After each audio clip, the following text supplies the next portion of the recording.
que é aquela que a gente tem sintomas antigamente chamados assim de rinite intermitente, e tem a perene, que é aquela que a gente chamava mais antigamente de persistente. Essa, na nossa região, ela é muito mais forte, já que nós não temos aqui na Nordeste uma divisão clássica dos períodos do ano. Já na região sul, ela tem sim uma primavera exuberante e, portanto, pólen naquela época específica, então ela vai ter muito mais paciente apresentando a rinite sazonal, que é dentro daquele período específico do ano que ela se manifesta. Já um grande grupo aqui das não alérgicas. Aqui é onde a gente muitas vezes pega a pessoa falando errado de dizer sempre que tem rinite alérgica, quando ela às vezes não tem a rinite alérgica, pois assim o diagnóstico clínico da laboratório vai chegar a essa conclusão. Existem várias outras que podem ser rinites também. A idiopática, antigamente assim chamada vasomotora, a qual não se define exatamente o mecanismo que ela ocorre. O mecanismo exato, específico como ocorre, é dada a rinite alérgica, através da reação de gel incumbens tipo 1. Mas dessas demais, são todas elas sintomatologias muito semelhantes por mecanismos diferentes que esse, que é o gel incumbens tipo 1, tá? Existe a gestacional, pelas mudanças hormonais da gestante, também a hormonal, devido a alterações hormonais que o paciente desenvolva, a neurogênica, que pode se dividir em gustativa, aquela pessoa do idoso que quando come, ou alguém como eu, que come comida quente, apimentada, começa a corizar. Existe a do idoso, como eu falei, existe a emocional, em momentos de maior ansiedade, a pessoa sentir sua narina inflamada, induzida por drogas, sejam elas antipertensivos, psicotrópicos e principalmente o uso tópico de gotinhas nasais, tão vendida no mercado e tão causadora de rinite medicamentosa nos pacientes. A induzida por razões ocupacionais dentro do ambiente de trabalho, tendo ali irritantes que venham a levar a narina do paciente dentro do ambiente de trabalho a ficar doente. A atrófica, que é uma doença da própria mucosa, gerando pouca vascularização, por isso atrofia dessa mucosa e má função da mesma. A rinite eosinofílica não alérgica, tá? E esse grande grupo aqui que são as rinites infecciosas. Toda gripe e resfriado é uma rinite também, mas uma rinite viral. Existem as rinites bacterianas causadas por patógenos bacterianos e fúngicas também. Sem falar que as pessoas podem ter sua rinite alérgica e uma associação com a rinite não alérgica. Então não é que ela não tenha essa associação e é muito comum que exista, tá?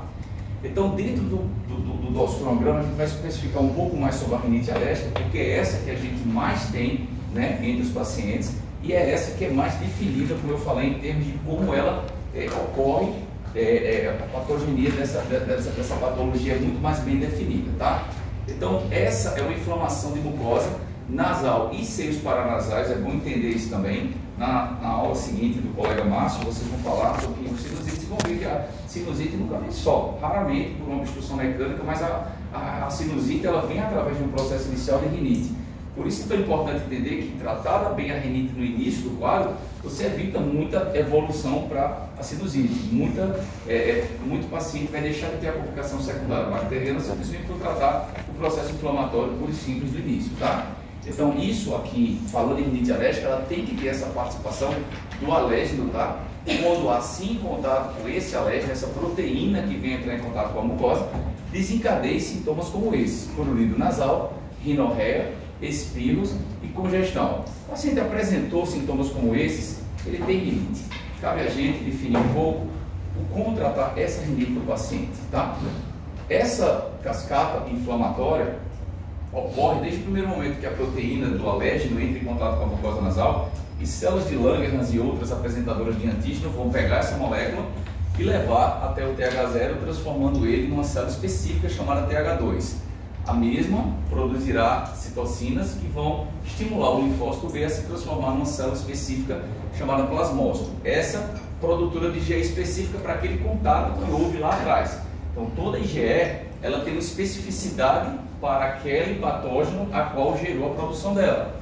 A mesma vai se depositar principalmente nos mastócitos, na sua membrana, e lá ficará aguardando assim um segundo contato. Quando ocorrer, leva a degranulação do mastócito e liberação de substâncias inflamatórias como histamina, leucotrienos, interleucinas e bradicitina. Então existe uma sensibilização inicial do contato, gerando essa produção de IgE, e com isso lá depositada fica pronta para reagir ao segundo contato.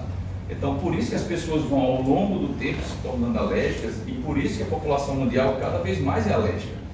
Então, a gente entende que é uma patologia que quem domine hoje terá muito mercado no futuro, porque é uma patologia que pela poluição, pela genética familiar, que gera muito a sequência de filhos alérgicos, leva a esse tipo de situação. E essa sim é chamada fase imediata. Já no segundo momento, a degranulação que ocorre gera a recrutação de linfócitos T através de interleucinas que vão chamar um monte de célula inflamatória, causando assim aqui a sintomatologia do quadro agudo, coceiras, espirros, e aqui um recrutamento e a manutenção dessa cascata, já que essas células inflamatórias vão ficar estimulando o TH2 a fazer o mesmo processo, a manter um processo tardio da doença. Como assim a gente fala de asma, a gente fala de rinite. Eu sempre especifico ao paciente, é bem rápido você falar isso, e você tem que falar isso. A gente tem que parar de só querer passar o remédio sem dizer frases chaves, do tipo, doutor, minha asma, minha rinite.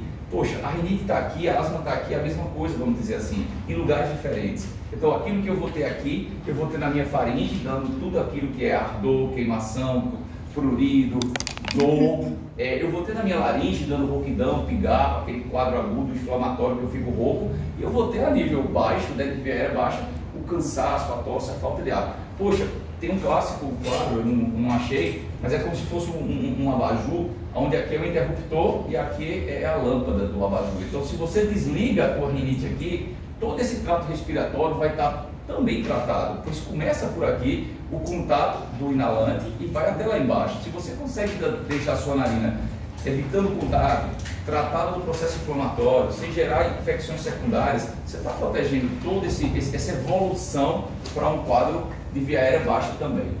Então, na fase imediata, a gente vai ter principalmente a vasodilatação gerando congestão nasal, aquela obstrução, o aumento da produção de muco com minorreia e uma estimulação de terminações nervosas, trazendo aquela sintomatologia ocular, de prurido, lacrimejamento, a garganta coça, o palato coça, fica aquele paciente fazendo aquele barulhinho na garganta, né? Você já pega a conversa na hora, assim, você vai ver na cara do paciente dando aquela coçadinha, fazendo assim no nariz, que é aquela saudação do alérgico que eu vou mostrar, que é clássico deixar uma marquinha definitiva no nariz do pessoal.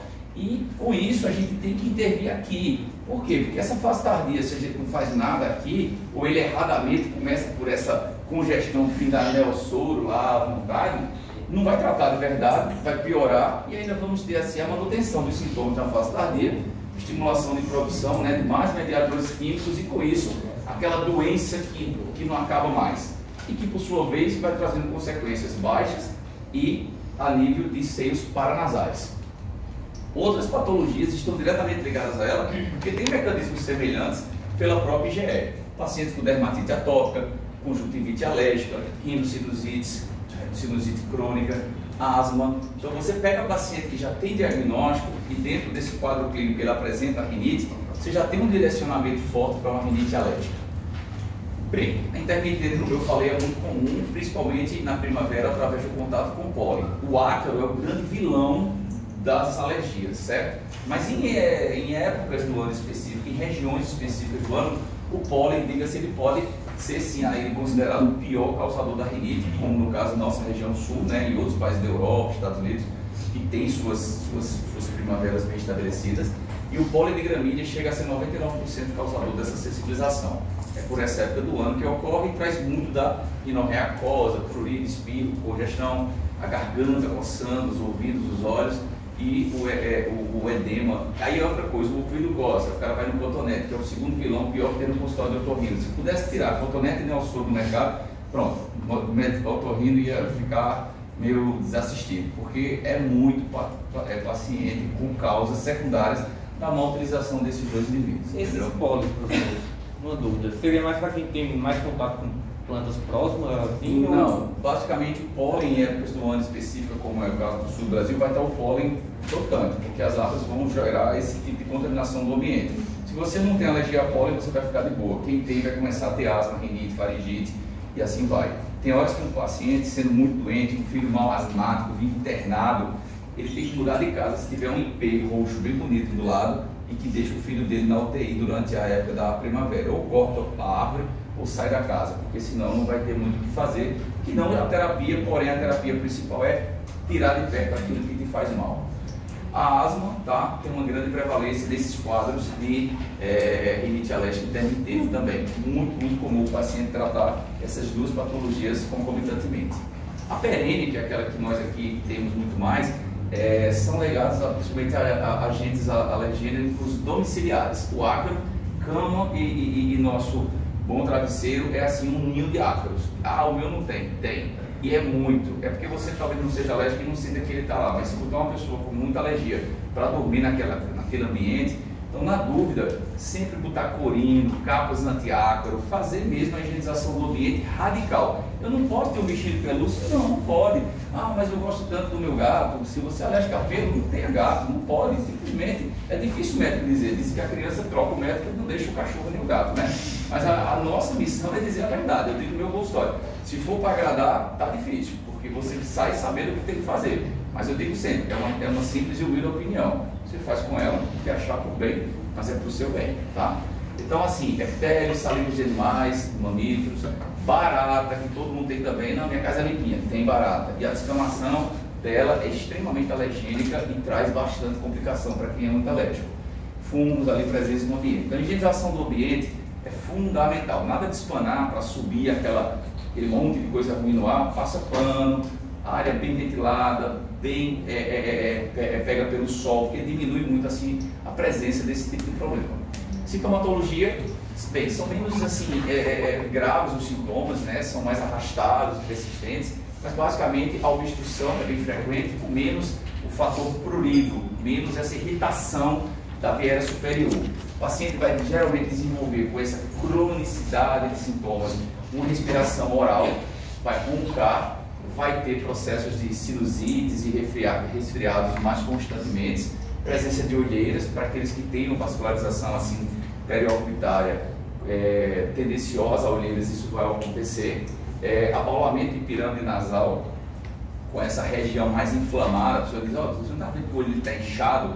E está mesmo, porque fica infiltrado ali, o processo inflamatório gera esse edema. E essa linha transversal, que é a saudação de quem faz isso, né? A gente sempre diz, tem a cartilagem lá e a lateral superior. As duas vão dobrar uma sobre a outra, criando ali um processo inflamatório entre elas e ali fica uma cicatriz. Quando formada, só uma dermoabrasão profunda que tire mesmo o tecido para revitalizar aquilo, mas não é coisa fácil de resolver. Fica realmente com marquinha. Quem tem a pele clara fica mais discreto, quem tem a pele mais escura fica bem mais evidente. Então eu não recomendo fazer isso não. Bem, o área, que é um material legal de dar uma lida, ele relaciona muito essa relação rinite-asma, e foi um estudo europeu que fechou muito essa terapia, esse diagnóstico. Então ele divide basicamente a rinite alérgica em questão de duração de tempo, como sendo sazonal e intermitente. Aquelas que duram menos de 4 dias por menos de 4 semanas, é aquele período mais restrito do ano, tá? E a persistente é aquela que dura mais de 4 dias por semana, mais de 4 semanas por ano, que é aquilo que a gente vai ter para quem tem o seu problema dentro da sua casa, porque vai estar sempre ali e você vai ter o ano todo bastante problema.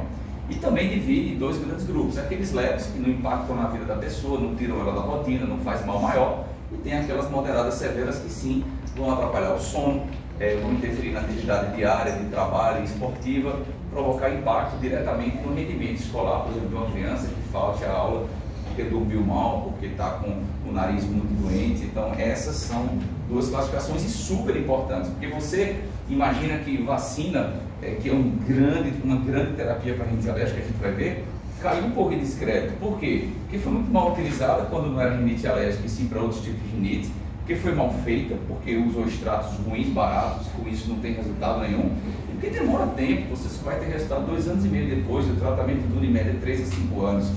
Bem, mas quando feito para pacientes assim, e bem feita ela é uma arma fenomenal, que eu trouxe aqui para vocês depois conhecerem um pouquinho do material que a gente usa para isso. Na epidemiologia, a gente vê que a população mundial simplesmente está chegando à metade dela doente de alergia. Então, cada vez mais, como eu falei, se torna presente o paciente alérgico no consultório, e no Brasil as estatísticas colocam ali em torno de 25% da população afetada. Em curto espaço de tempo, segundo áreas, a maioria das pessoas, como eu falei, vão ficando assim pela sua tendência familiar. Por quê? Porque o pai o casal não tendo história alguma de alergia, ainda assim 15% poderá vir a ter filhos com alergia. Mas se um dos pais tiver, já vai para 30% a 35% de chance do guri ser alérgico. E se os pais, os dois, forem alérgicos, de 50% a 70% de chance do filho. É muito comum, na época do ano específico, a família toda se consultar. Por quê? Porque é uma doença da família, moram no mesmo ambiente, moram na mesma região, então quando um agudiza, todo mundo vai junto, né? Unidos até na doença. Mas quando a gente pega o paciente, a gente chega lá no consultório com essa vontade de arrancar o nariz, bastante sinais clássicos, como essas linhas de Demi Morgan, essa linha palpebral, essa linha transversa que a gente encontra aqui na transição entre a cartilagem alar da ponta, da asa, com a lateral superior do nariz. Então isso é tipicamente, você meio que já vai tendenciando para aquele diagnóstico, que é importante, o diagnóstico clínico sim. Daí você vai para o exame armado, o exame físico, e você vai fazer endoscopia anterior, olhando, né, que a concha inferior está ali bastante edemaciada, com palidez ou hiperemia. Isso varia muito. A rinite alérgica, ela tem muito mais um quadro de palidez de mucosa do que de hiperemia, quando assim mais presente em rinites infecciosas, tá? Essa secreção clara e alina presente nessa imagem, que é de endoscopia nasal, que é um exame que a gente faz armado, que eu acho muito importante. Eu acho que não tem como o otorrino ser um otorrino, falar bem do teu nariz, se ele não conhece o teu nariz. O clínico geral, desarmado, no consultório, vai tentar te ajudar, uma outra pessoa, mas quando chega no otorrino é porque talvez aquilo tudo que ouviu e tratou não trouxe resultado maior. Não sou eu que vou ficar achando também alguma coisa, e sim eu tenho que olhar se tua concha até o final, ela é assim, dentro de um padrão anatômico normal, já que você vê a concha inferior, lá na cauda dela, que ela é como uma salsicha, lá no final às vezes ela tem um couve-flor assim, de processo inflamatório. Então ela chega a tampar a tua coana só lá atrás. Então às vezes um procedimento específico de botar um cautério monopolar dentro daquela estrutura e cauterizar ela para ela murchar, resolveu sua obstrução nasal, que você brigava horrores com tantos e tantos remédios. Então a endoscopia nasal para a gente é ver o meato médio, ver se tem secreção purulenta ou secreção hialina. Isso tudo vai diferenciando o diagnóstico para o uso ou não de um antibiótico, por exemplo. Na uroscopia, a gente encontra folículos linfóides na parede posterior, lembrando que a narina tem sua cobertura mucosa, ela se continua ali pela faringe, então aquilo que eu estou vendo aqui não vai ser diferente do que eu vou encontrar simplesmente abrir a boca, e ao final vários pontinhos vermelhos, que são as granulações linfóides que lá estão, fazendo eles parte do anel linfático de Van, todos bem inflamados, motivo muitas vezes da consulta do paciente. Eu estou com os caroços vermelhos na minha boca, e você olha e explica que aquilo é uma estrutura normal, só está inflamada, então logo tratada ela vai não desaparecer e sumir, mas vai ficar despercebida, né? A criança, principalmente, vai desenvolver uma mordida aberta, principalmente para quem usa chupeta, além dos 2 anos de idade, e mordida cruzada, palato ogival, criando muitas vezes um desvio de septo. A criança está aqui com o palato e o septo nasal. O palato vai subindo e o septo vai sendo pressionado. Por isso, muito desvio de septo veio da criança com adenoide hipertrofiada, rinite não tratada, respiradora bucal, que lá na frente até trata, melhore com a propriedade que seja, mas estão as consequências, um desvio septal obstrutivo, algo que vai gerar a necessidade de uma cirurgia. Bem, para fechar o diagnóstico, a gente usa um hemograma simples, onde vai ter a eosinofilia presente, se lembrando que patologias como parasitoses, escabioses, dermatites vesicoboliosas e doenças linfoproliferativas e sarcoidosas vão gerar a eosinofilia. É um dado não específico, mas sugere. E aqui você entra no diagnóstico final para fechar o diagnóstico.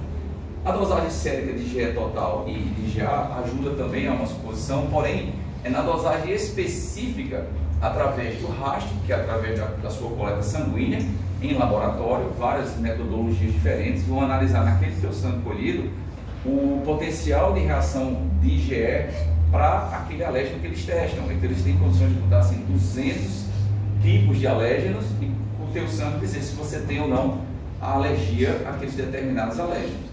Nem sempre sai barato, pelo contrário, bem caro, e eles estão cada vez mais sendo específicos. Agora tem IgE específica para proteína tal, então eles estão indo atrás de pegar não o alérgeno todo, aquela proteína grande, eles estão atrás de ver a molécula daquela proteína, porque a gente entende que a alergia é uma coisa bem do dia a dia, né? Mas tem gente que passa mal com a alergia, tem gente que tem reações inflamatórias descompensadas, com edema de glote, com um quadro de mal asmático, gerando consequências como polipose nasal. Vocês vão ver com o Márcio, eu não vou falar da aula dele, mas hoje vocês têm aí medicações injetáveis de altíssimo custo que o SUS já cobre para asma grave e vai logo dar para paciente com rinite e polipose nasal, porque é uma patologia que você opera, a rinite continua, a polipose volta, aí você opera, aí fica esse negócio, e você vê que o paciente precisa de algo mais, e esse algo mais hoje tem medicações que vão realmente desensibilizar esse potencial da IgE e fazer você viver aquela vida que você não conhecia, sem asma, sem nariz entupido, sem polipose, simplesmente porque o mecanismo lá na ponta foi desligado. E é isso que às vezes falta para a população em massa, onde nem todos precisam. Para que você chegue a tanto, tem que ter uma história compatível com aquela necessidade, tá? Então, professor, oi. Essa dosagem específica do RAS, certo. Eu que vou solicitar Sim. Enfim, os alérgenos que vão ser testados, com base na história do paciente. Você pode pedir para alérgenos específicos inalatórios, que é onde a gente mais aborda, já que a parte alimentar é pouco causadora desse tipo de patologia. Mas não preciso enumerar, só. Aí é que tá.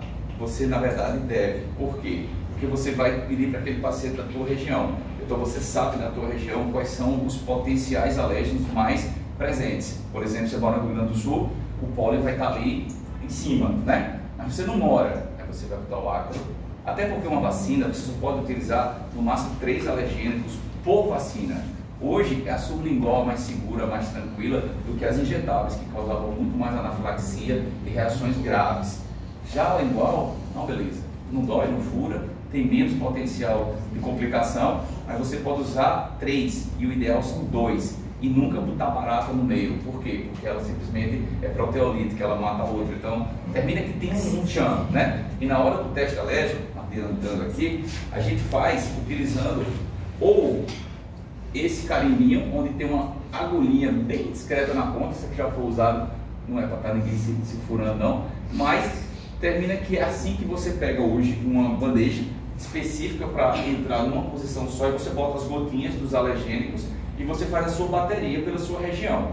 Então, aquele meu paciente de Campina Grande, ele tem a sequência dele, que vem principalmente ácaro, a gente coloca alguns alimentos ali no meio, mas ácaros, fungos, a gente bota algo que tem mais na nossa região úmida, que é Campina Grande. E aí o paciente, a técnica molha, vem aqui no teu braço, tchá, fura, ela já sabe a sequência, e com uma dessas escalas, ela vai medir o tamanho, dando assim a reação inflamatória a ponto de ser considerada positiva, para poder gerar dentro da história clínica o impacto na vida da pessoa. E uma positividade é um teste como esse, como assim dito aqui, um teste padrão ouro, que é você diagnosticar uma alergia com um teste alérgico.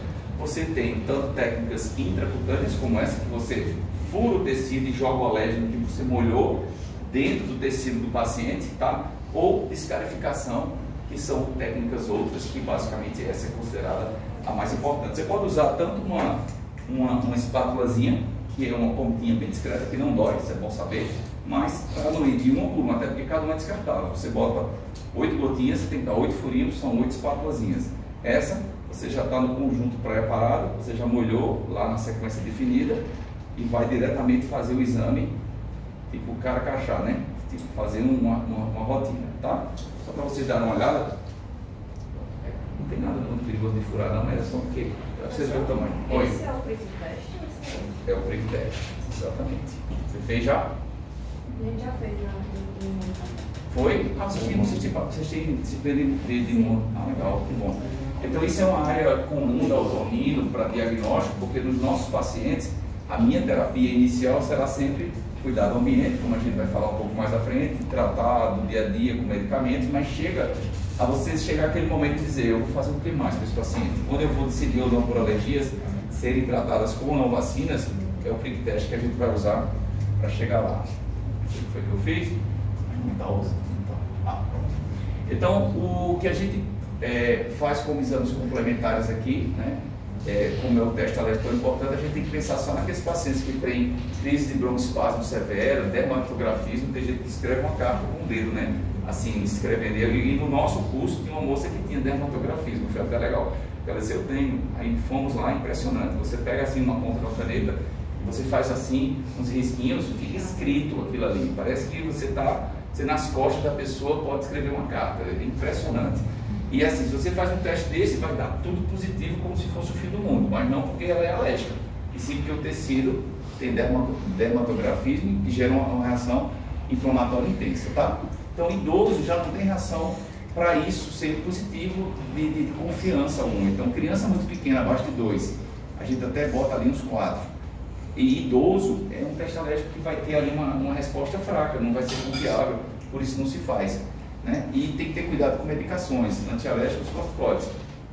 Não devem estar sendo usados pelo menos assim 2 semanas antes, antialérgico 7 dias, corticoide até mais, para não dar uma negatividade ao teste, não porque a pessoa não é alérgica, mas sim porque o remédio trouxe uma mudança. Assim como você vai fazer, às vezes, coleta de citologia nasal, que a gente vai falar, também não está usando medicamentos para não mudar a celularidade, não ter lavado o nariz demais nos dias anteriores para não dar um falso negativo. Um falso negativo ou um falso, nesse caso seria um falso negativo, mas a gente quer que as medicações não estejam interferindo nesse diagnóstico. Então, quando a gente faz aqui, assim, para a pessoa fugir dessa realidade, a gente pede só uma coisa: controla a exposição aos alérgicos irritantes. Não adianta ter apego a um gato se o teste alérgico dá positivo ao gato.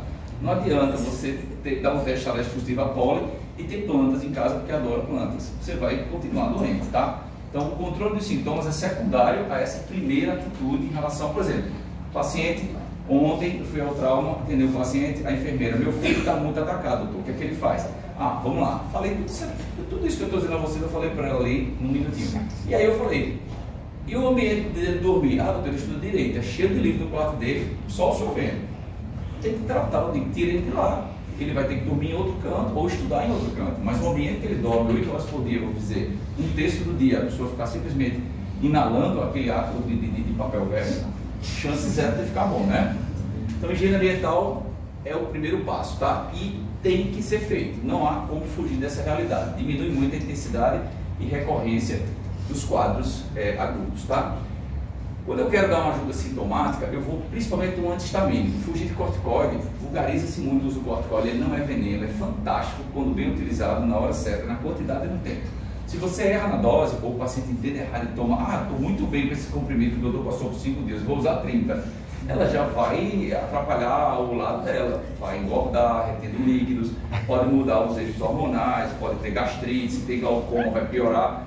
Sempre ser muito assim, tranquilo quando fala de corticoide, mas seguro em dizer, você só usa em último caso, quando a crise é mais forte, quando há uma patologia sinusal mais evidente, então você introduz. Mas o que você quer? Que o antihistamínico seja o carro-chefe do tratamento sintomático, tá? Existe o preventivo, existe o sintomático. Então, o sintomático vai com o antihistamínico, podendo ou não estar associado a descongestionantes, e utilização assim de anticolinérgicos. Esses são mais difíceis de achar no nosso mercado, principalmente os sprays, não se disponibilizam no Brasil. Um spray com anticolinérgico tende a chegar em breve, o brometo de Patrop, a gente usa para inalação, a gente pega o da inalação e usa no paciente quando muito precisa, mas não tem aquele jatinho que existe fora do Brasil. Mas existe uma excelente associação de você pôr o antihistamínico quando o adulto permite, não é usado em crianças, nem idosos, nem pacientes com hiperplasia prostática, porque isso impede assim, o uso do descongestionante associado, mas é o famoso Allegra D, o D de pseudoefedrina, o Alex D12, D de descongestão, né? Então você termina que o antihistamínico puro resolve muito, mas quando a obstrução de congestão é forte, você associa quando pode. Os anticolinérgicos pouco usados não tem tanto assim a ser usado no mercado, e preventivamente a gente usa o cromoglicato de sódio em criança pequena de 6 meses. Pediatra é fogo, eles têm uma limitação muito grande do que fazer pelas crianças. Primeiro, ela não diz direito de centro. Segundo, você tem que adivinhar no teu exame físico ali tudo que ela tem, né? E depois ela tem uma limitação de usar, e quando usa é pouco, e por pouco tempo é um negócio bem complicado. Pediatra é um herói, eu confesso. Porque adulto não, é tudo comprimido, né? Toma 5, 7 dias. Você não vai errar muito na mão na hora que trata um adulto. Mas em criança, aí você tem uma criança cheia de rinite lá, não pode fazer um teste alérgico nela. Aí você começa a orientar o ambiente e tal, e graças a Deus existe o cromoglicato de 2 e 4%, o Rilan, que você usa. Existem gotinhas oftálmicas, quando falta o Rilan, como aconteceu, você usa o cromoglicato de sódio também da oftalmo e usa para ajudar. E o que mais eu adoro é o corticoide tópico nasal, porque ele pouco faz mal. Se muito fizer, vai ser porque você utilizou errado, mudando o jato direto para o septo, ou porque tem uma imunodeficiência que gerou uma candidíase nasal. Algo que não acontece, sabe? E não mexe com o glaucoma de que tem problema ocular, e você usa tipo, com segurança, tentando aquilo que é clássico do corticoide, menor dose possível para o efeito esperado de controle. Você não tem que dar alta dose para todo mundo, começa com ela no quadro agudo e vai diminuindo até conseguir dizer, poxa, só com isso aqui eu estou ótimo. É o que a reumatologia faz com o corticoide oral e tudo mais. Então, o corticoide nasal, fantástico. A mulher pergunta logo, engorda, doutor? Eu digo, não corticoide, e sim voltar, sentir o cheiro, ter vontade de comer e o gosto que vem junto com o olfato, e a pessoa começa a comer engorda, não é o corticoide, é o olfato que voltou, a qualidade nasal que foi recuperada, tá? Então aqui a gente tem sim como principal medicamento no tratamento, trata o prurido, espirra e rinorreia, pouco eficiente na congestão, por isso que tem associação com descongestionante, quanto possível, e a competição reversível por histamina pelos receptores H1, que é ali que ela age bloqueando aquela histamina liberada, ela vai lá onde aquela histamina iria encaixar, que é o receptor H1, e compete com ela, trava, e você se bem melhor, de um modo rápido e seguro. Os histamínicos são fantásticos, porque eles vão agir ali, ó, vai travar aquele processo que histamina é o principal causador de tudo, então ela travada que fica, o resto continua, pouco vai interferir tanto, tá? E ao longo do tempo a gente ganhou essas drogas atuais que até pilotos de jato da Força Aérea Americana usam. O cara pode pilotar um jato de guerra tomando antistamínica porque ele é seguro e não dá sono, né? Se está com sono, não é o remédio, é porque a pessoa tem outros motivos. Mas antigamente era complicado, né? Hidroxizina, esses outros que ainda são vendidos e que tem indicação. Quando você está com dermatite atópica, a criança está se coçando, chorando, agoniada, você dá um antistamínico que dá uma sedação por ter penetração no sistema nervoso central. Isso dá uma sedação, a criança tira um pouco aquela ansiedade do prurido, melhora o quadro clínico também disso, né? Mas quando a gente quer para uma pessoa trabalhando, estudando, usa, claro, só os de segunda geração, tá? O alívio do descongestionante é visando a melhora da congestão nasal, pode ser tópico ou sistêmico. Lembrando que aqui a pseudoefedrina são as catecolaminas com efeito alfa-1, né? Que a gente usa no Alegra D, Desalex D12 e outros, Exalerg D. E tem os tópicos, que são os imidazólicos alfa-2, efeito alfa-2, que vai ser a naproxazolina e oxametazolina. Eu sinceramente falo que isso aqui era para ser vendido só com receita médica, tá? Que ele só serve para um quadro gripal intenso, tá? Não resfriado e gripe, aquela que top demais, e você quer ajuda, e sabendo que você não pode ser o quê? Hipertenso, não pode ter comorbidades que, assim, ele leva a efeitos no sistema nervoso central, tremor, cefaleia, insônia, aumento de pressão, retenção urinária. Então, assim, é um veneno. Você dá uma criança pequena, dá uma intoxicação na criança. Então, não é coisa qualquer, mas é barato, está na prateleira e todo mundo acha que rinite se trata com aquilo. Então, tem um início rápido, tá? Deve ser usado no máximo 7 dias para não dar o efeito rebote. É onde o corneto, na verdade, ele murcha, que esse remédio fecha o vaso e aí o corneto deixa de ter aquele vaso e ele murcha. Só que depois de você usar muito, o vaso fica atônico, ele nem dilata nem contrai mais. Então o ciclo nasal que você tem, vocês viram na anatomia e fisiologia nasal, cresce um lado, diminui o outro.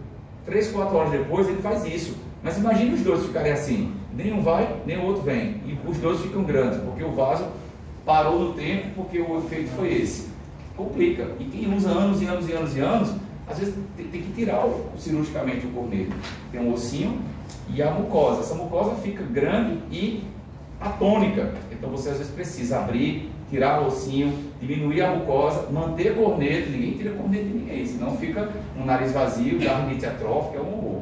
Eu passo esse controle dentro do nariz da pessoa e ela diz que o nariz está entupido, porque ela não sente o ar passar. Então isso é um efeito horrível no paciente. Você tem que manter corneto e apenas reduzir para a pessoa respirar bem.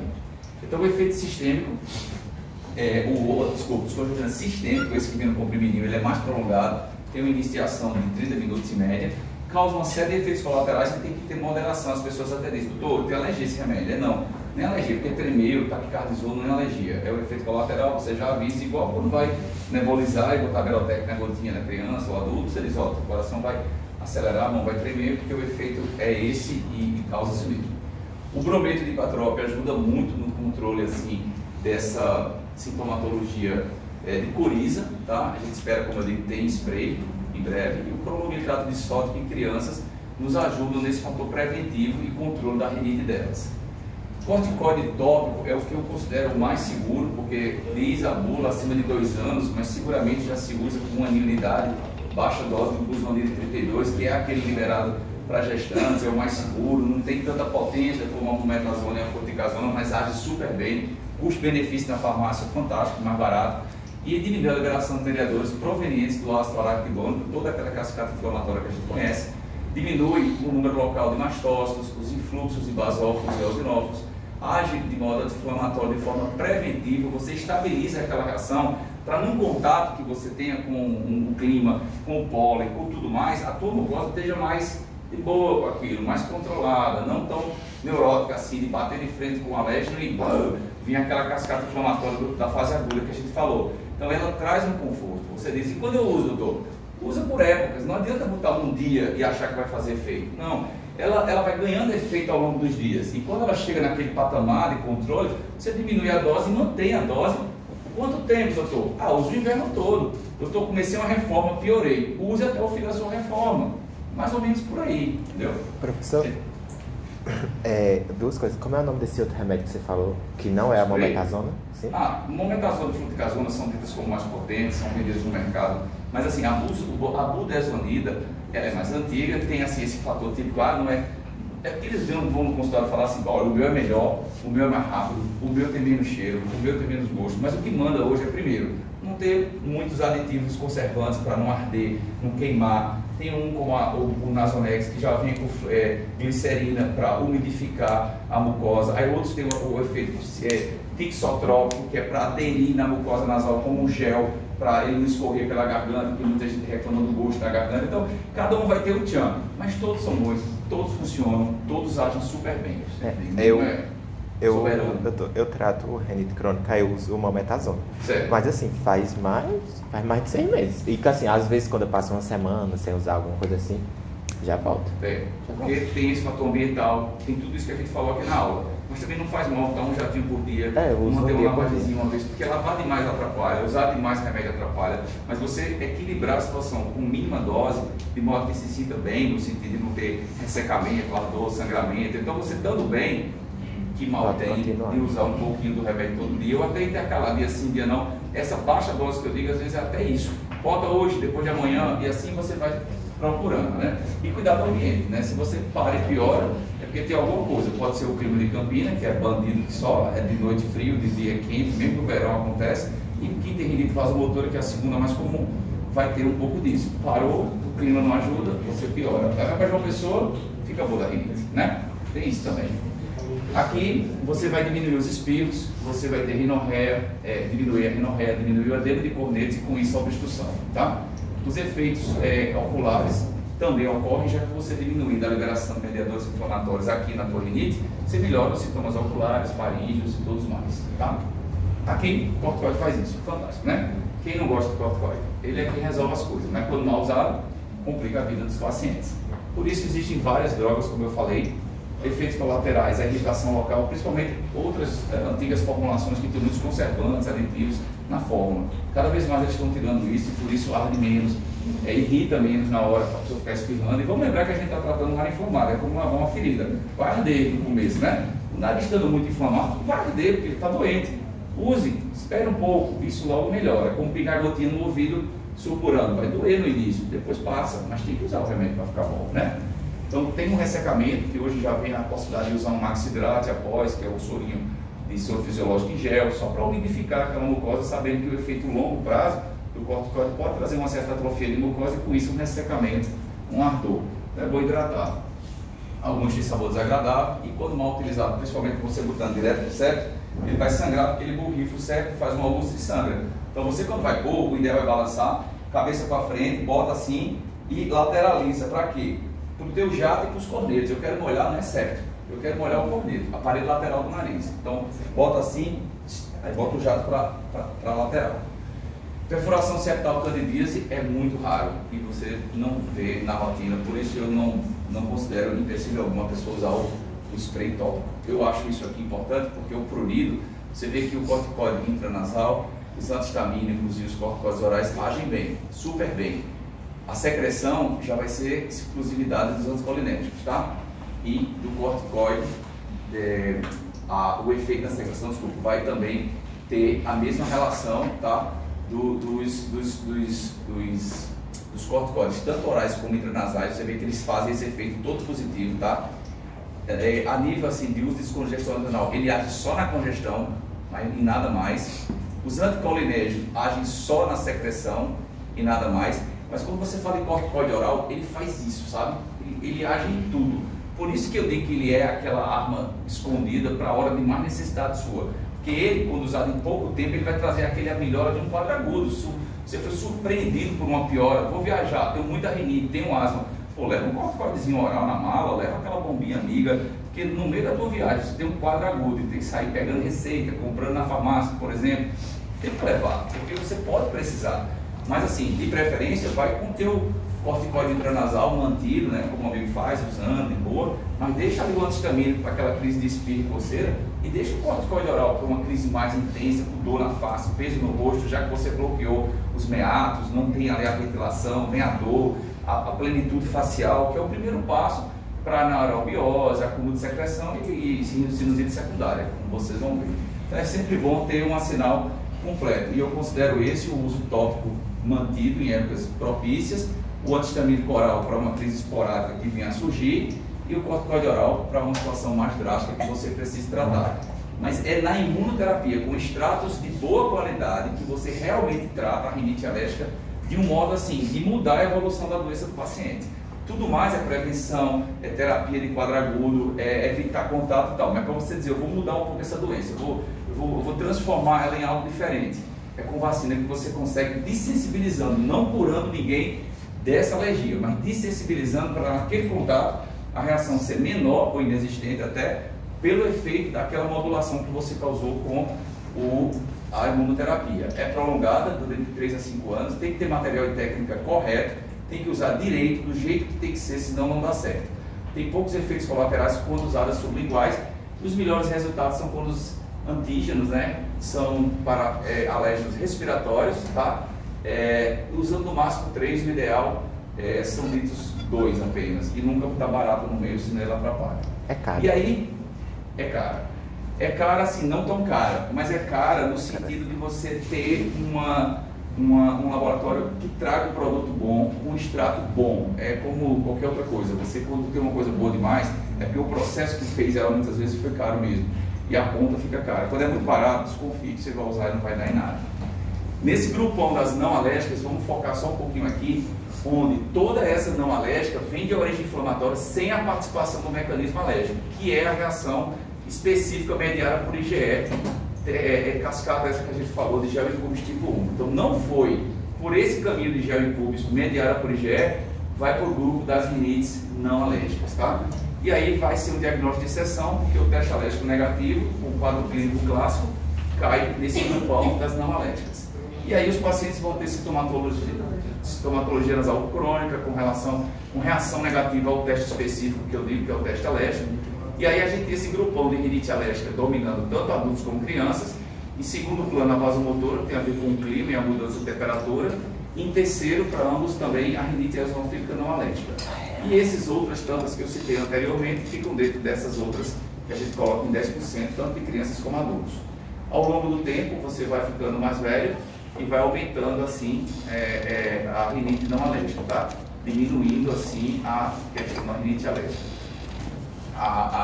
O número, vamos dizer assim, de pacientes que já vem com a sua genética predisposta, quando você utiliza o teste alérgico, muda os contatos e sensibiliza menos os pacientes a uma tendência de alérgenos do nosso dia a dia dominar a cena, certo?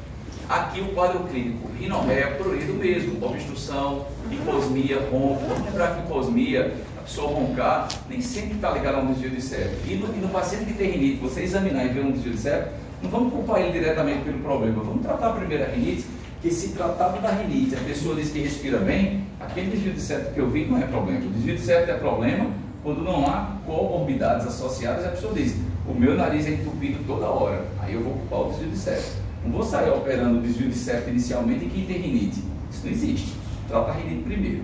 E a reação familiar é inexistente, o pai ter rinite não alérgica não quer dizer que o filho vai ter, porque não tem a ver com a genética, não tem a ver com a cascata de gel impubis.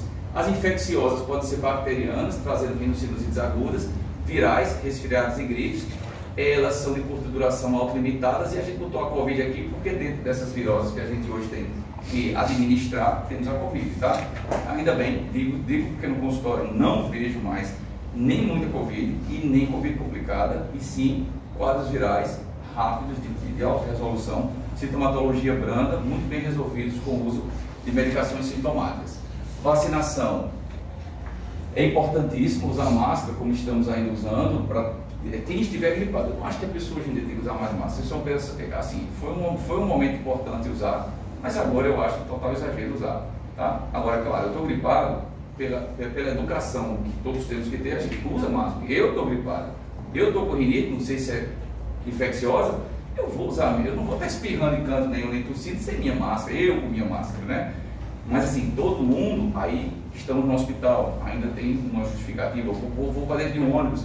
Pessoas que vivem em megalópolis, elas são assim há muitas décadas, elas usam máscara no metrô, elas usam máscara em ambiente fechado, porque é muita gente junta, é muita doença ali, termina que se adoece mais. Então, se proteger, distanciando quando estiver doente, isso ajuda.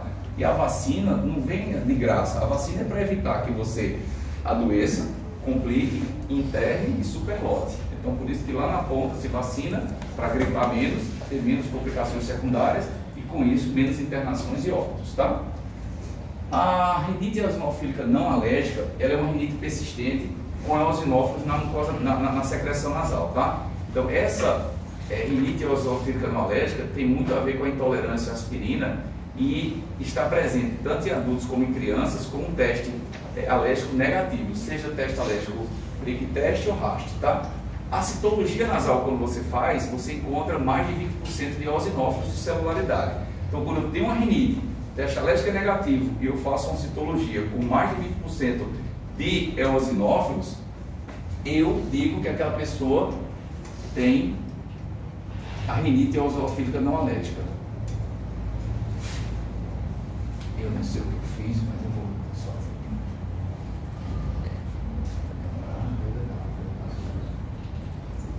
Por que não está aí?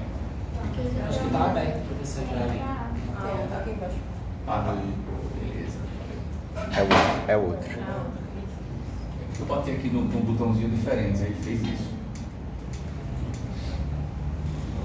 Ele não volta, ela só faz ir. Tá certo. Pronto. Então, quando eu quero, na verdade, fazer esse diagnóstico específico, é teste alérgico negativo, citologia positiva para eosinófilo. Então, eu dou o nome à rinite eosinofílica não alérgica.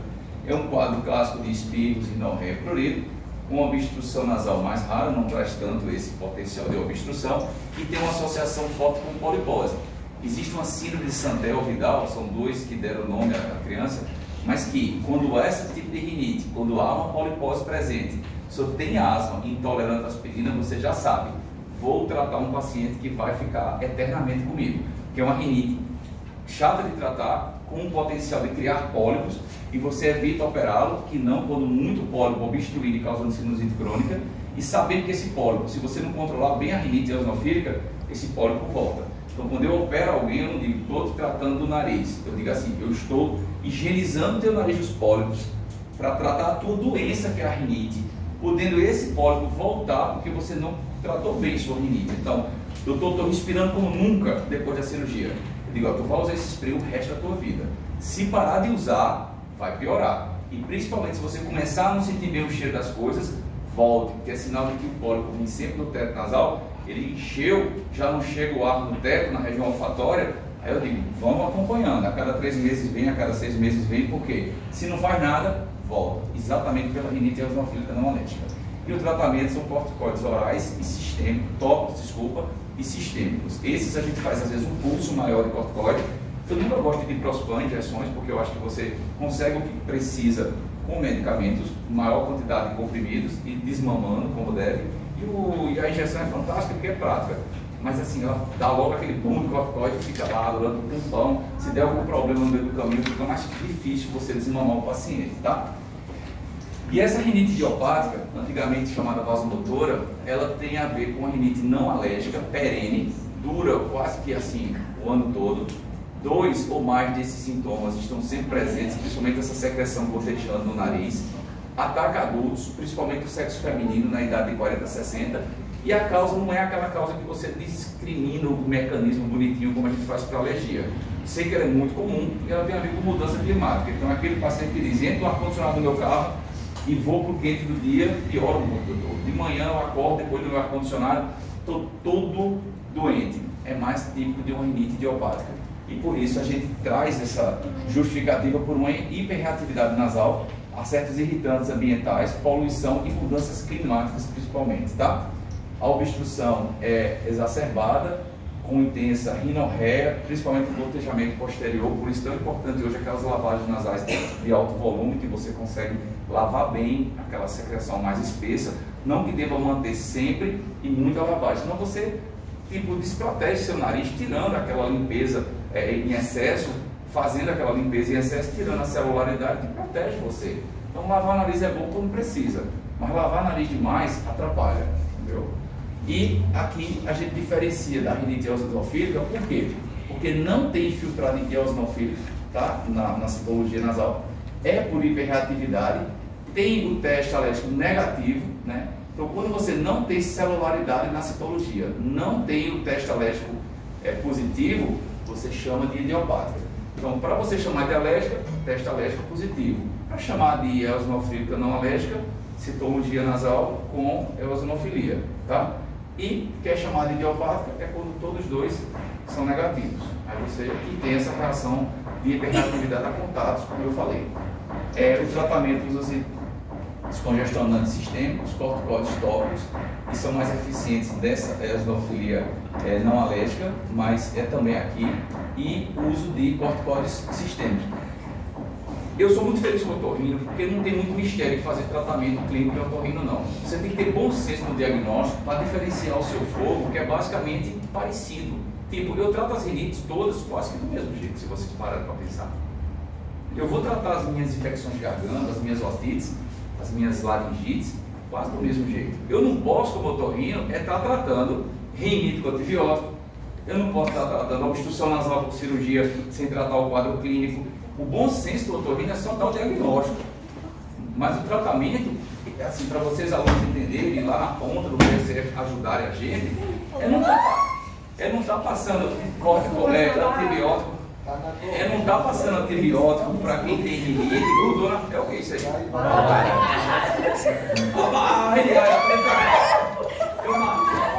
Levanta a bolsa aí, tá preto.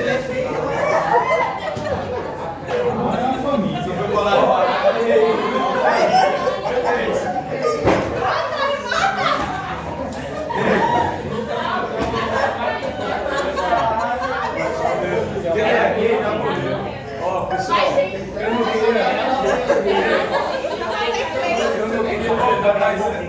queria dizer não, mas foi eu que trouxe a barata, para ela entrar só no final da aula.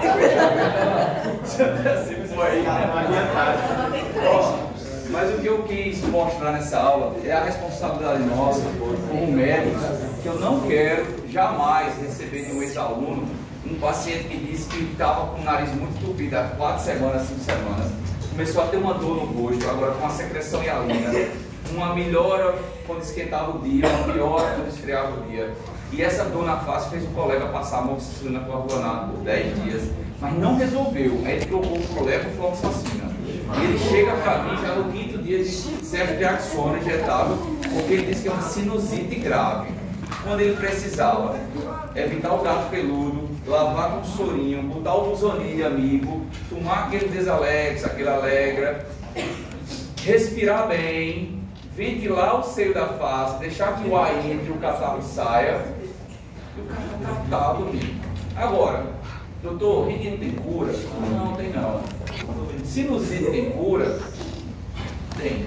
Por quê? Porque a rinite controlada não tem cura. Não gera a sinusite que vem dela, e se tiver um fator obstrutivo, tipo uma concha bolhosa, um desvio de certo, que faça aquela sinusite ser o fator, você vai lá e corrige aquilo, abre as portas e ventila. A única coisa que eu digo que não tem cura é quando é uma doença de mucosa, quando é uma doença de secreção, como mucoviscidose, quando há discinesia ciliar, o Márcio vai falar para vocês. Mas assim, são perguntas chaves que as pessoas pegam na rádio. Rinite tem cura? Diga não. Porque a pessoa aprende a viver com o que tem. Eu digo, olha, você se não souber tratar a sua doença, você vai viver tomando remédio decepcionado e chama disso de doença grave, que não tem cura. Não, na verdade não teve controle na ponta, que foi escolher o tipo de ambiente para dormir, usar uma máscara quando necessário e entender que época do ano como inverno você vai piorar. Já usa o spray, controla e vive bem com o nariz que tem. Tá bom? Alguma dúvida?